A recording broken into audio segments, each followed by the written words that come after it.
It's always a great delight to read a novel by a writer that you've not read before and be blown away by it. And this happened to me with Susie Steiner.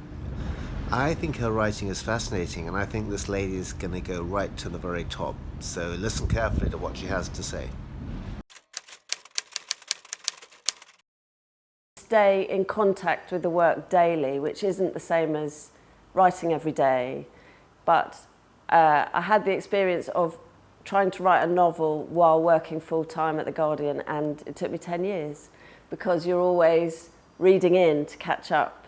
So I think if you stay in daily contact, the work goes on in your unconscious while you can do other things, and it means that some problems get unravelled while you're not even at your desk. I think Missing Presumed is the favourite book I've written, which it was a very joyful experience because, as I say, I'd toiled over this first novel for 10 years. So to suddenly have a new cast with a lead detective I was really excited about it had been like creaking away on an old bicycle for 10 years and suddenly getting on board a roller coaster was really great fun.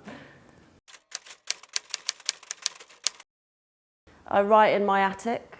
I drop the kids at school and I come back and I go straight up with my coffee and I put the little fan heater on, and it is a very joyful moment of the day to be there on my own, and I do that every day. So I think the books that inspired Missing Presumed were Kate Atkinson's Jackson Brodie novels, which I adored because they had this combination of page-turning grip, but also a literary sensibility. So they were very beautifully written. They had a kind of dry, ironic humour to them, and they were closely observed, and they were very beautiful. All her writing is beautiful at sentence level, and that combination to me was the most delicious novel there is, and that's what I was trying to create, was this mash-up between a literary novel and a crime novel, a sort of potboiler.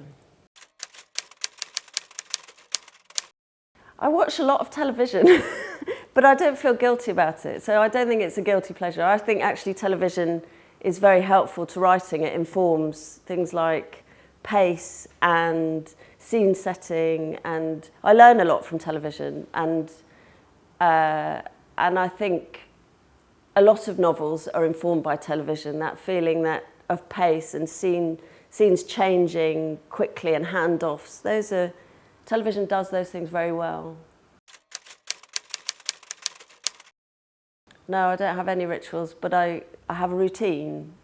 I don't have any superstitions about any of it, but the routine matters very much because the work is sort of slow and painstaking and built in small steps rather than in grandiose moments. So the routine is critical.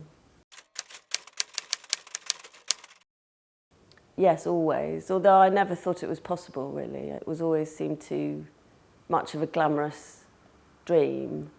I went backpacking when I was 18 around India, and it was a very unhappy experience.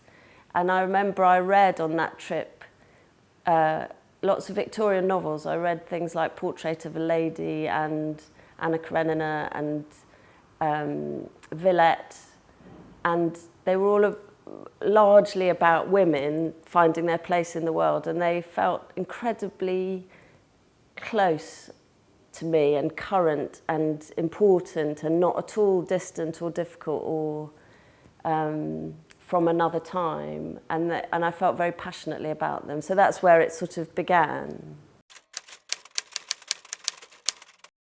Planning a book's very difficult, I find. I think books, for me, begin with a very broad, overarching idea. So for Missing Presumed, I think it was an idea about loneliness, that the novel would have an atmosphere of loneliness.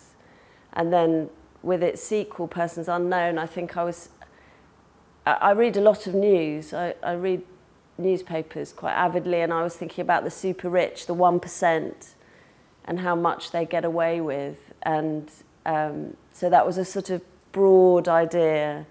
You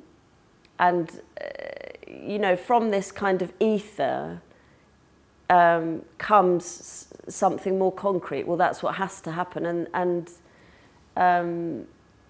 you build something then very complicated around that idea. But the formation of it I find very difficult and very worrying, because you don't know if you'll get it. You don't know if the idea will be good enough, whether it will have legs, and whether you'll be able to turn it around. There's also an idealized plan at the beginning where you think, oh, and the narrator will be unreliable and they won't know that it's him, and then somehow in the writing you disappoint yourself always, because it can never match the ideal idea. So I feel better once I actually begin than in this point. I've certainly lost scraps of notes, but I've never lost, you know, I have a backup of a backup of a backup, so no, I've never lost a novel. I delete a vast amount. I probably delete 40,000 words for every book. You know, I get rid of huge amounts, but it's by my own design, not through computer error. I hate being asked where I get my ideas from. It seems the most inane question to me.